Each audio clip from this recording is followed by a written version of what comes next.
young kid, young investor who went to this wise old man and told the wise old man, "Hey, I finally invested some money. I took my life savings and I've invested it, and now I cannot sleep at night. What do I do?" And the wise old man responded, simply saying, "Do nothing until the first night that you can sleep, and then in the morning wake up and sell your investment."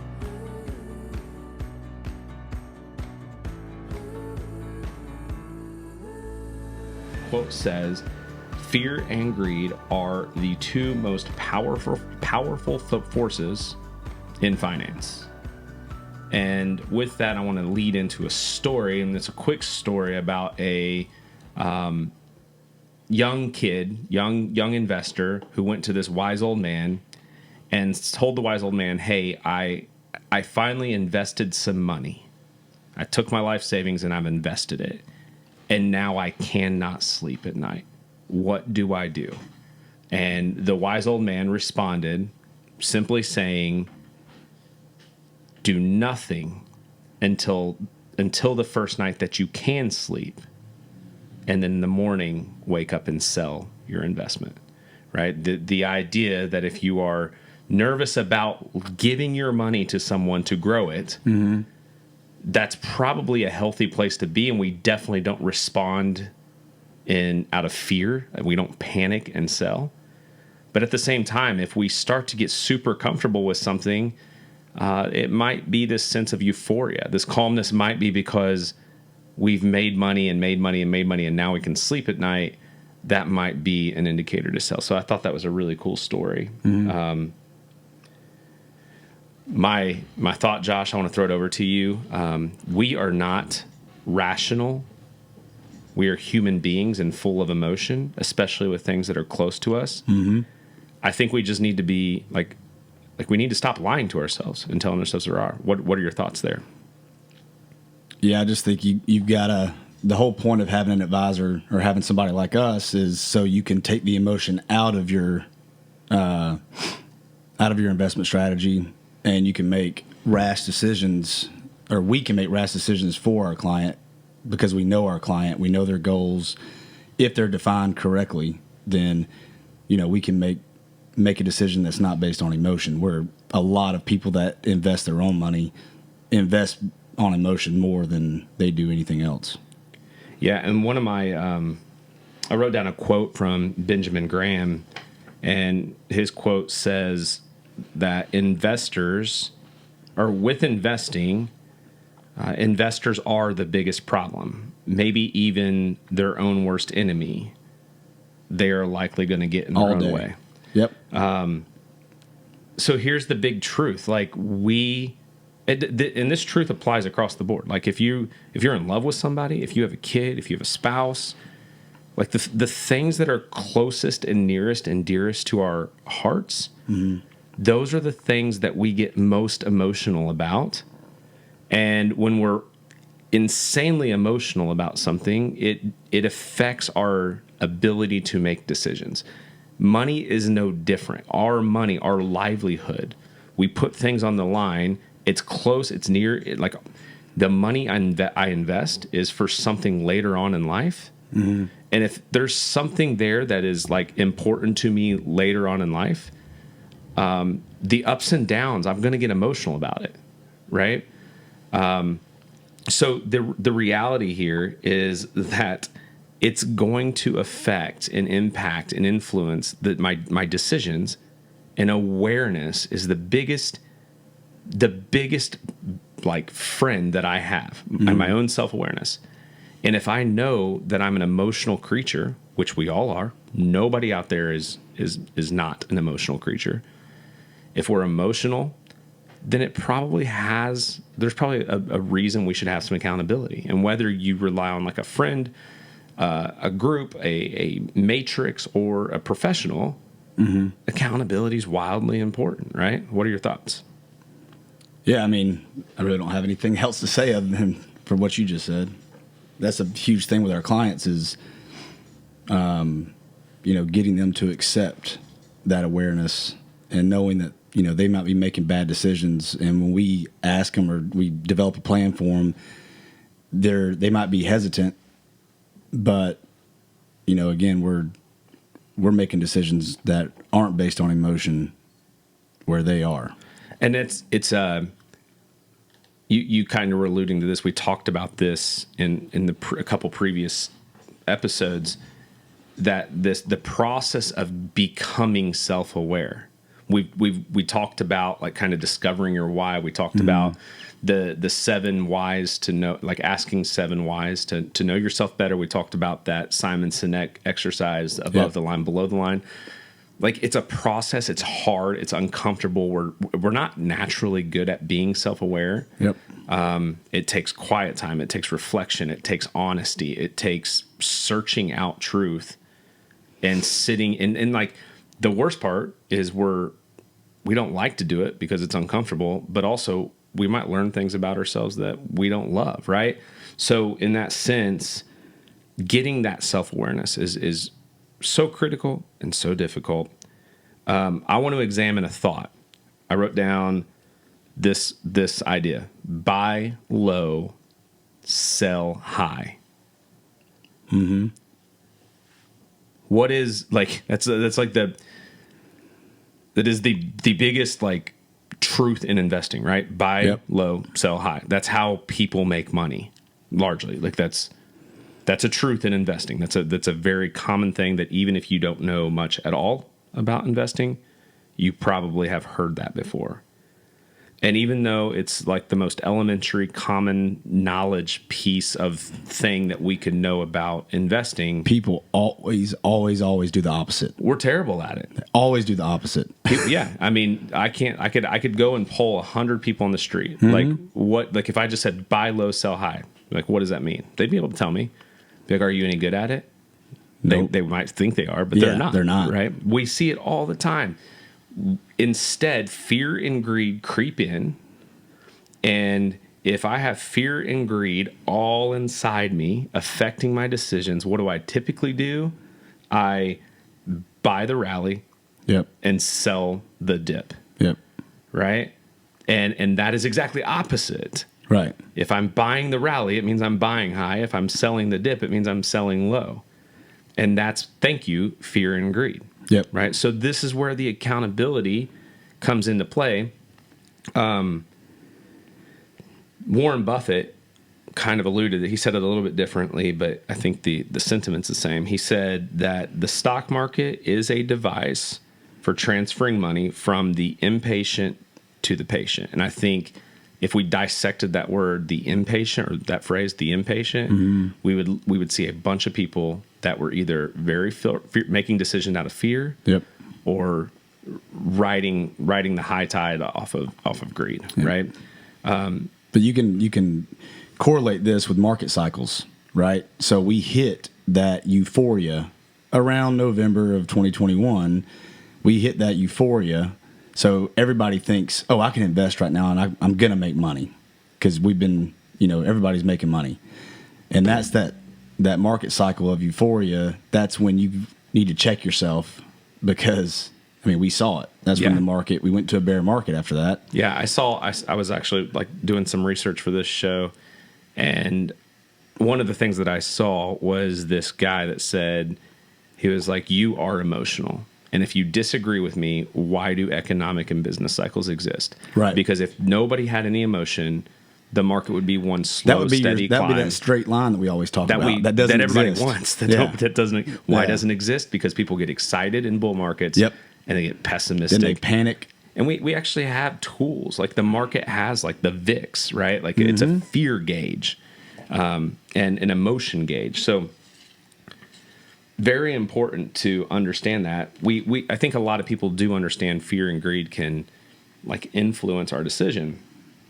But how do we beat it? Like if we're emotional, how do I know when to sell a stock? How do I know when to buy into an investment? How do I know what to invest in? How do I know that when I go to make one of these decisions, it's well thought out and it's not an emotionally charged thing? So I wrote down some steps, excuse me, and I put down step 1, be honest, right? Like that's, I think be honest with ourselves, and to be honest, you have to be introspective. You have to make sure and think and do some analysis so you know that you're telling yourself the truth about the good, the bad, and the emotions, right? That's kind of where the above the line, below the line comes in. This is a little step. Yeah, That'll help learning you, how to be become self-aware. Yep. Yep. And so next step 2 is just accountability. And I think that we all need it. I think that there's a million different ways. Like I said, I mean, you have matrices that can like make decisions for you. You can like, it's as easy as sometimes like whenever, like on a lot of trading platforms, right? Like I can purchase an investment and set an automatic sell at a certain point. I do my analysis and I say, hey, I think this investment should be here, and I have an opportunity to buy it here. It fits in when it comes to my risk, my time horizon. I understand it can go up and down, and I'm comfortable with that, right? But at the end of the day, if it goes from here to here, I think that's a fair valuation. So you can actually set automatic, like then it's not even up to you, right? Yep. But then there's also accountability in groups, in families, in friends, and also professional relationships, right? Like our clients rely on us for that kind of accountability and to speak through their decisions. Number 3. So this is where we kind of get into less of the conceptual stuff and more of the practical stuff is, first of all, start with knowing, learning, and growing. Okay. You got to know who you are.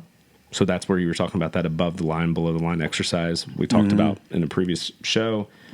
We talked about like the 7 whys. So knowing yourself, being quiet, like simple thing, go to the gym, right? Exercise, make decisions after you're kind of like, after you just, spend an hour crushing legs or running 4 miles or whatever the case may be, then sit there and do some analysis, right?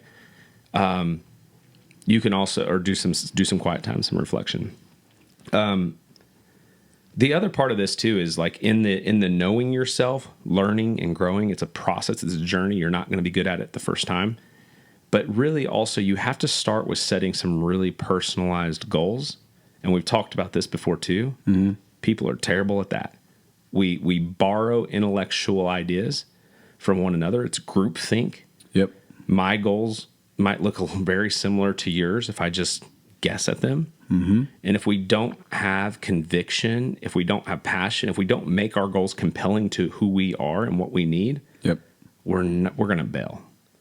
Right? Fear and greed will win. Right? We have to understand like our goals need to be ours. If you don't ever want to retire, you don't want to plan for retirement, if you don't have like, if you think, hey, spending money on college is stupid, like I'm not doing that for my children, then don't just adopt these goals because you think, well, everyone else is doing it, so I should do it too. Right. There needs to be a purpose behind it. You have to be purpose. You have to, and you have to make them intentionally. So that's kind of the starting point. The self-awareness, financial awareness. You need to know where you're at in order to understand where you need to go. And then again, the personal goals. So the next step is making the plan. If the goals are if the goals are where are we going, the plan is how do we get there, right? I just said, like, as far as the planning piece goes, if you are working with someone, they can probably help you create a plan. I would argue that most financial planners that I have met, their financial plans they're doing it wrong. The plan itself, like the product, the end of the day, the thing that the client carries home, it should not be a 30. It's not about the presentation of the tool. It's about the process of completing it. My plan that I give clients is it's 1 page, which is why we have our sprints. And you have, this is where you're at, a snapshot of where you're at, a snapshot of where you want to go, and here's the very next step to take to get there. And It's simple. And the reason why we talked about this in pre-show was Mike Tyson. What'd he say?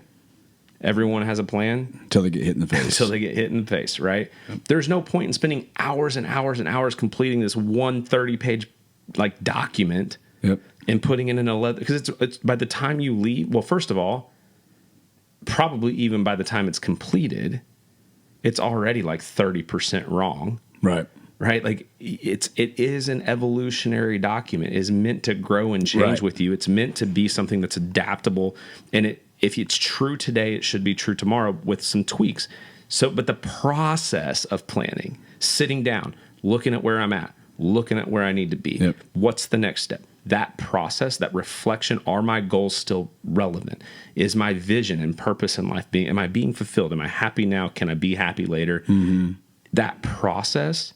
And doing the little sprints, it's everything. It's a compounding effect. But like you said, it's always evolving. It should never just be like a set thing, because it's going to change. There's so many factors out there that can change that. So if I have this plan, I know where I'm at, I know where I need to go, I should be able to put some simple analysis to say, like, hey, I can save this much money. I can do 90% of this on my own, but I do need a little bit of help. Yep. So I'm going to invest. Mm-hmm. How do we pick investments? How do you do that? Like, how does picking an investment, how can I look at a goal and be like, yep, this is the right investment for this goal? Oh, you're asking me? Yeah. Oh, I mean, you just have to, you look at your time horizon, you have to look at your risk tolerance, and you got to align it. Yeah. And I think that's important, because the reality is, and we put this in our email, was a financial goal is not, I want to pick the next Apple. Mm-hmm. Right? The financial so many people think the financial goal is make me rich. Right. And that's not, that you're should never going to be it. happy. And you're never, like, it's never, because once you make this much, you're just going to be like, well, the goal is make me rich, so keep going. Yep. You're never going to be content. You're full of, like, you're always chasing. Like, always chasing. So the goal is never, I want to invest in the next Apple. The goal is, I want a secure financial future. I want to be financially independent. I want to be able to retire or quit my job if I want to at the age of 50. Mm-hmm. If that's the goal, and I can contribute 90%, I only need 10% from, so maybe that return is like that. Maybe the return, all I need is like something equivalent to like a U.S. bond market. Mm-hmm. So why would I want to take the risk and ride the volatility of the technology sector or the small cap international fund, mm-hmm. right? However, sometimes I need a little bit more help. I need to get somewhere, and it's a little bit further. And instead of just doing 90% of the work myself, I'm going to only do like 60% of the work myself. Mm-hmm.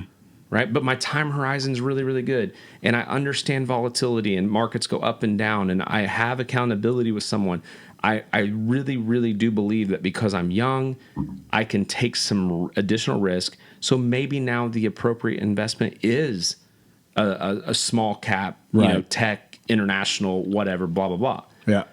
So we can align. That's how you say this is the right investment for this goal. Mm-hmm. If you are already investing, but you haven't, and you're listening to this and you're like, man, I've just never kind of went through that process to know what I'm investing for and defining actual legitimate goals, mm-hmm. and I don't have this financial plan, it's not too late. You can sit down and you can start that process, and then you can look at your investments and do some analysis, say, hey, does this fit?